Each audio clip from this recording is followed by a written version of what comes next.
Hi, this is Laura Chappell, and in this suspicious stuff button tech tip, I'm going to show you how we can look for certain fields that should always be a specific value and detect anytime there might be something other than that value in that one type of a field. Now we can definitely set up Wireshark to detect things like signatures inside of payload, to look for specific port numbers in use that we wouldn't necessarily want to see, or specific applications, or even specific commands. But we're looking more granularly right now.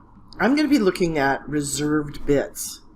And let's begin. I just have a trace file I just captured for another tech tip. And I'm going to start by looking at an IP header. So in an IP header, standard IP header, when we get down to the flags field, the very first bit in that field would be set to a 0. It's the reserved bit and it's just not set. If that's set to a 1, that would be suspicious to me. So I'm going to click and drag this field up. And I'm going to say, I'm not interested when it's set to a 0, but I'm interested when it's set to a 1. In this trace file, I don't have any of these suspicious packets where that's set to a 1. So that's good. I'll go ahead and I'm going to make this a button, and I will call this, let's see, reserved. Let me do RSV IP flags. Flags. And I'm going to make a header for this button set. So my header is suspicious // and if you saw the tech tip that I did on the 3 cool buttons to have, you'll see I went through creating headers for your buttons. So I'm going to say OK on that one. And now let's go to another set of reserved bits. Let's go to a DNS packet here. Let me bring this up. Collapse the IP header.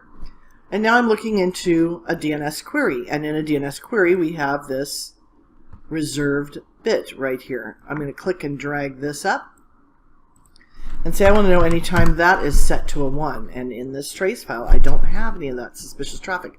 That's a good thing. Again, I'm going to make this a button, and I'm going to put it under my suspicious heading. And this one is going to be DNS, RSV, DNS flags. So under my suspicious button on the button heading on the right hand side, I have these 2 right here, and you can see I didn't use exactly the same syntax. But we don't necessarily want to have one button for every single one of these. We probably want to combine them. So we can go into our Edit Preferences area and go into Filter Buttons and change these filter buttons. So maybe I want to combine those 2 so they're not 2 separate buttons. I just want to click one button. I'm just going to put in pipe between the filters, and there we go. So now I've got those 2 combined into a single button. And now that I've added these as a single button, I may want to copy this filter expression and make these a coloring rule, a security coloring rule. So I'm going to do a new coloring rule, and I would add it up at the top. So that is an example of how we build a button looking for suspicious traffic. Watch the flag settings. Oh, I forgot to change the name of this button. I'm going to right mouse click. Whoops, let me right mouse click on the button. Let me get this button down. There we go. I'm going to edit this, so I'm just going to say reserved flags. Should be 0. Now I've got my note here in the name of the button. You don't have to do that because for buttons you have the ability to put in a comment area where you say these flags should be set at 0.